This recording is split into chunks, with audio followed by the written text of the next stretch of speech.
эфире телеканала «Грозный», программа «Новости», в студии Луиза Хатуева. Здравствуйте.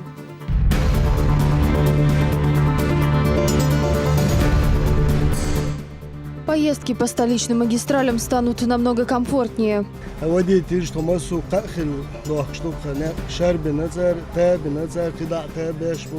В Грозном продолжается асфальтирование дорог и реставрация многоэтажек. Более 300 спортсменов на одном татами. В Чечен-Ауле прошло первенство республики по вольной борьбе. Форум успешных и талантливых. На Ставрополе стартовал Машук-2016.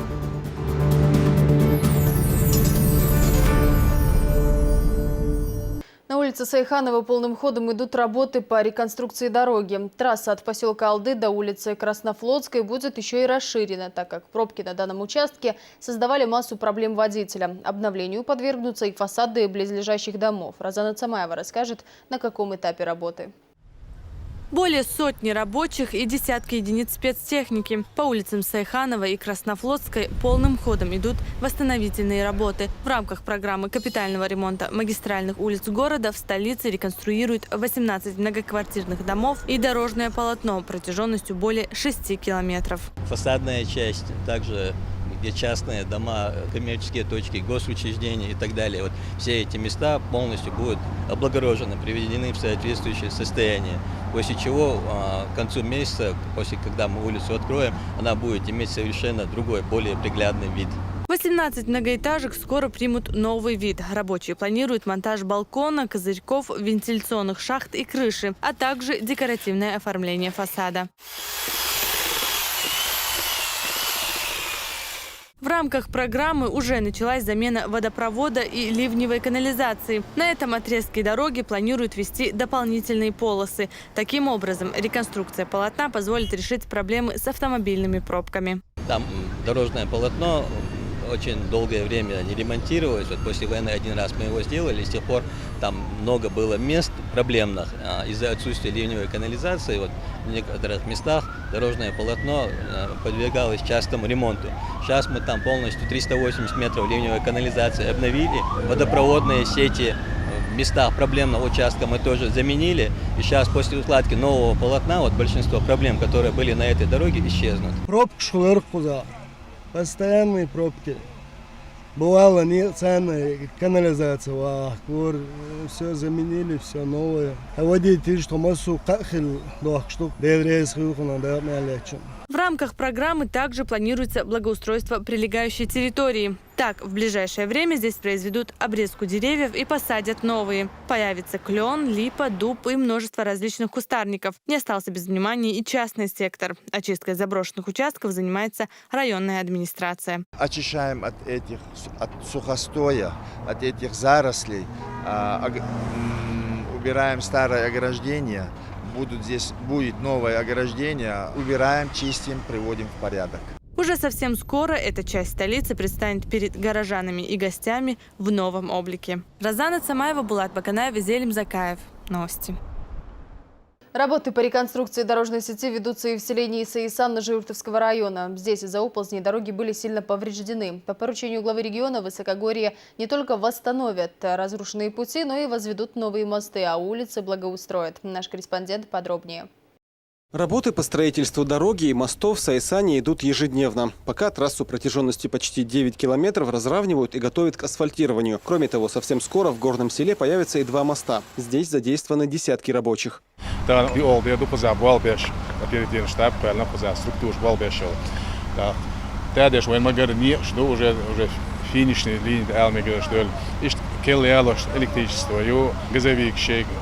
Газ, штур присижа, тур ключ магистраж восстанавливать, уже долго я что хец лучше дают духдал.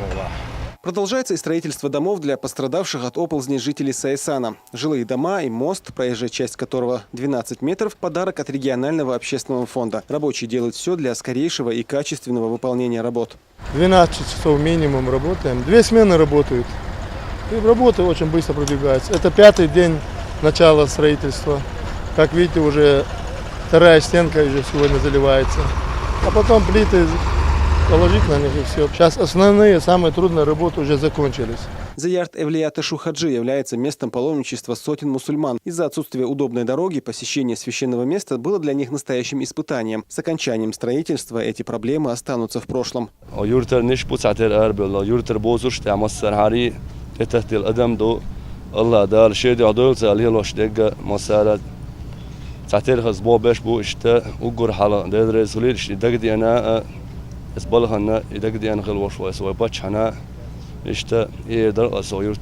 Строительство в Сайсане началось сразу после поручения главы республики. Это стало частью масштабных преобразований всего Ножаюртовского района. Всего несколько дней назад Рамзан Кадыров посетил Сайсан вместе с министром по делам Северного Кавказа Львом Кузнецовым. Сегодня подготовительные работы здесь уже практически завершены. Зураб Центроев, Лариса Джабраилова и Магомед Шатаев. Новости. Ножаюртовский район славится не только своей природой, но и старинными селениями. Они имеют богатую историю, которую знает каждый местный житель. В рамках предстоящего фестиваля «Бинойская весна» мы продолжаем знакомить зрителей с хуторами Бинойского поселения. Саид Ахмадов расскажет об Осе-Юрте и его жителях.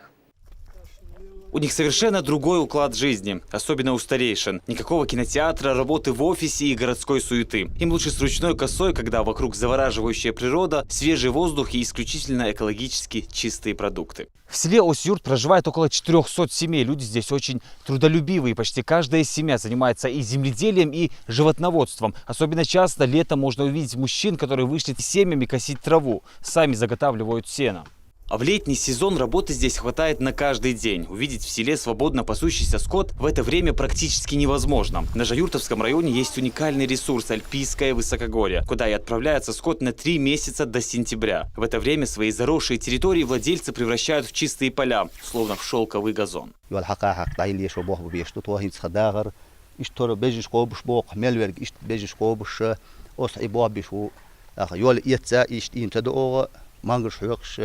Os irai ostibor boror. Tykune ha yut shumyatsa hansa yetsen tseyorshir gibem christ yeriger lat bejnech lat yorjon yushirga da kokbojner dar ist osn stok desen doktor.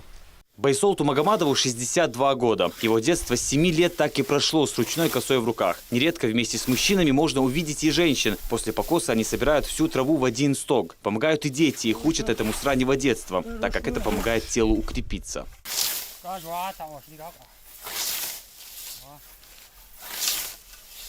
На веяние 21 века Байсолт не обращает внимания. Он категорически не признает механические суррогаты, такие как триммеры или бензокосы. От старой помощницы косы, он считает, можно получить двойную пользу – урожай и плюс здоровье. Саид Ахмадов, Булат Баканаев. Новости.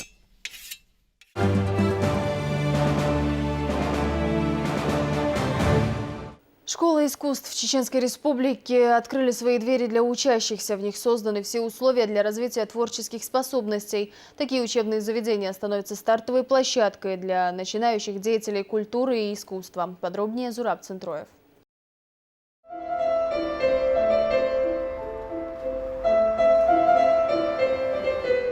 Танцами Раяна Ахмадханова занимается с 6 лет. В школе искусств, куда она пришла вместе со старшей сестрой, именно хореография привлекла с первых минут. Девочка уверена, на этом поприще ее ждет успех. Ни утомительные репетиции, ни строгость педагогов ее не пугают. Мой папа танцевал, поэтому я решила тоже танцевать. Сначала было тяжело, но потом уже легко становится. Когда я закончу, я хочу учить других детей танцевать, чтобы они учились тоже танцевать, как и я. Сейчас Центральную школу искусств посещают более 200 воспитанников, но скоро их будет больше. Несмотря на то, что основной набор уже завершен, продолжается прием на отделение хореографии, изобразительного искусства и новых направлений – национальная гармоника и аккордеон. В планах руководства открытие и театрального отделения. Мы планируем взять больше детей, поскольку сейчас позволяет и наше штатное расписание, и наше здание. В первую очередь мы обращаем внимание на природную одаренность ребенка. Мы только этот фактор можем выяснить на наших вступительных экзаменах. Педагогический состав, мы бы хотели его укомплектовать, конечно. С 1 сентября у нас будет работать такой прославленный музыкант, как Рамзан Паскаев. В поселке Кирово преподаватели детской школы искусств также готовятся встретить учеников. Ремонт здесь делают своими силами. Собранных денег хватило на покраску и реставрацию полов. В школе 7 отделений. Особая гордость – класс хореографии. Недавно от Министерства культуры ребятам передали ценный подарок – станок с зеркалами. Сейчас в основном ремонтные работы мы проводим с улицы. Заняты покраской ограды, покраской фасада здания. Хотелось бы, конечно, облагородить территорию и чтобы капитальный ремонт все-таки фасада здания был проведен. Но это тоже, наверное, со временем получится. С детьми работают квалифицированные педагоги, поэтому сюда приезжают даже с окраин Грозного. Художник Саид Хусейн Гайлибаев преподает 5-й год. Регулярно участвует в выставках. Последняя «Мир глазами ребенка» прошла в музее Ахмата Хаджи Кадырова. Здесь остаются работать и бывшие ученики. Один из них – Абдулкерим Мускеев. 10 лет он занимается вокалом, аккомпанирует на пианино и гитаре. Я хочу передать свой опыт именно своим ученикам, то, что я знаю, и я хочу, чтобы они именно продолжали тот путь вокалиста, потому что на самом деле это очень хорошая профессия. Эта школа дала мне огромное количество знаний, как и вокальное, так и просто человеческое. Ученики грозненских школ искусств, лауреаты многочисленных фестивалей и конкурсов. Знания, полученные за 7-8 лет, позволяют им с легкостью продолжить обучение и добиться успеха в творческих профессиях. Многие из них сегодня блистают на сцене или проводят авторские выставки. У нас на текущий год было 1361 детей, но мы еще планируем еще создать несколько дополнительных кружков в этих школах и принять еще больше детей, так как за этот летний период к нам обращались наши школы очень много родителей, чтобы их дети могли к 1 сентября уже приступить к занятиям. В настоящее время в Грозном работают 10 школ искусств, 2 из которых художественные. В Департаменте культуры планируют улучшить их оснащение. Для поездок на межрегиональные конкурсы городские власти обещают приобрести автобус и музыкальные инструменты. Зураб Центроев, Лариса Джабраилова и Джамалайл Хаджалиев. Новости. В селе Кушкильды завершается строительство новой мечети. Святыня возводится в османском стиле на площади 2000 квадратных метров. Здесь работают более 100 человек, среди которых и приглашенные специалисты. Мечеть, рассчитанная на 4000 молящихся, будет нести имя шейха Юсупа Хаджи. Напомню, строительство было начато в прошлом году, в июле, в день рождения Кунта Хаджи Кишиева, да будет возвышена его святость. В Пятигорске состоялось открытие 7-го Северокавказского молодежного форума «Машук-2016». Свои проекты здесь представят более 2000 молодых людей со всех республик СКФО. Известно, что заявки подали и представители других субъектов России. От Чеченской республики свои работы презентуют более 200 участников. Седа Сапарова с подробностями. Скажите, до Абдулова далеко, а к Смоктуновскому через аллею можно пройти? Такие, на первый взгляд, странные вопросы можно было услышать в начале первого образовательного дня на Машуке. Отечественный кинематограф встречает участников везде. И на палатках с расписанием очередного дня, и в столовой, крылатыми фразами о заморской и кабачковой икре. 2016 в стране был объявлен годом российского кино, поэтому организаторы форума сделали ее главной на форуме. Всем образовательным шатрам в этом году дали имена легендарных советских артистов. Впрочем, среди современной молодежи эти имена уже не так известны. У них теперь немного другие киновкусы. Ты видел там «Побег из тюрьмы»? А это вот западный, да, который? Да. Вот Иннокентий Смоктуновский, например, у него есть какие-то фильмы любимые? К своему стыду я не знаю, кто это такой, и фильмов тоже. Если даже смотрел, я не могу сказать, кто это, как бы. Смоктуновского не знаю. Нет, честно, нет. Впрочем, это отличная возможность расширить кругозор еще до начала занятий. Организаторы в этом году обновили и образовательную программу. Больше никаких монотонных лекций, только интенсивные тренинги и интерактивные курсы, где каждый присутствующий становится непосредственным участником процесса. Тема этого занятия – основы социального предпринимательства. Екатерина Формальнова, эксперт и тренер федерального уровня, уже в 4-й раз приезжает на Машук из Калининграда. Отмечает, уровень участников с каждым годом становится все выше. Они живут уже в другом мире. Да, если взять даже 13-й год, и взять сейчас, если в 13 году самая актуальная тема для них была дело производства документооборот, мы только знакомились с новыми базами, то сейчас нам этого не надо. Это уже та вещь, которая свободно, да, живет и развивается вообще, в принципе, вместе их дислокации, вместе их работы в субъекте. Без изменений в этом году осталась традиция проведения дней всех регионов-участниц форума. Эта суббота объявлена Днем Ставропольского края. Поэтому на аллее Машука высадился целый десант местных мастеров и умельцев. Веники, веники, веники, друзья! В станице Тищинской не очень-то любят электрические пылесосы. Там уже больше 100 лет вяжут веники. У жителей это традиционное ремесло. Сами выращивают проса, сами его обрабатывают и сшивают. А на форуме готовы научить своему искусству всех желающих. Насаживаем на этот веничек и расшиваем, чтобы был он красиво. Утягиваем. В соседнем павильоне делятся секретами мастера настоящего мужского ремесла – столярного. Гостям показывают старинные инструменты и учат пользоваться современными.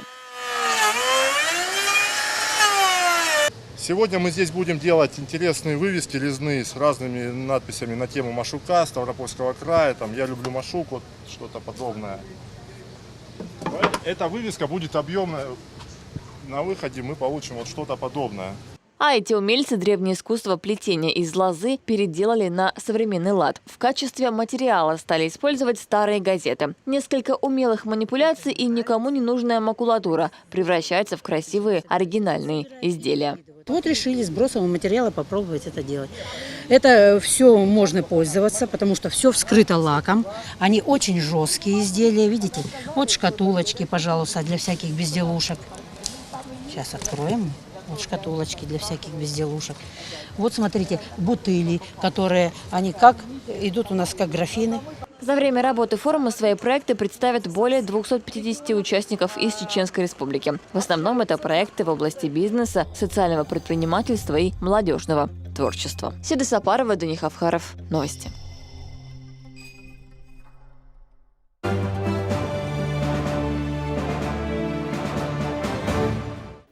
В Рио состоялось открытие летних Олимпийских игр 2016 года. Огонь Олимпиады зажег бразильский марафонец Вандерлей Коидейро. К этому времени уже завершились 57 состязаний. Известны результаты стрельбы из пневматической винтовки на 10 метров. Золото взяла спортсменка из США Вирджиния Трэшер. Наша соотечественница Дарья Вдовина заняла 5-е место.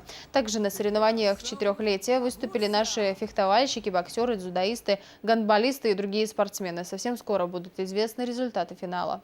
В Чечен-Ауле прошло первенство республики по вольной борьбе. В нем приняли участие более 300 юношей со всех уголков региона. Состязания посвятили 65-й годовщине со дня рождения первого президента Чечни Ахмата Хаджи Кадырова. Итоги турнира в материале из Наура Заурбекова. Вольной борьбой Джабраил Тулаев занимается с 10 лет. Выступление на сегодняшних соревнованиях такого масштаба для него стало дебютным, но это не помешало ему выйти в финал.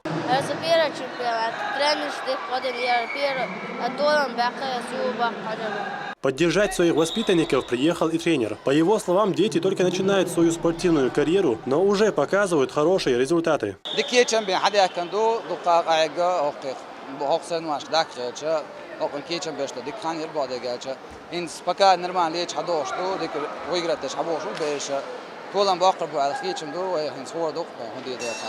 Первенство проходит в многофункциональном комплексе села Чечен-Аул, который был открыт в октябре прошлого года, и сегодня здесь впервые прошли соревнования республиканского уровня. Посмотреть на схватки и поболеть за участников собрались и местные жители.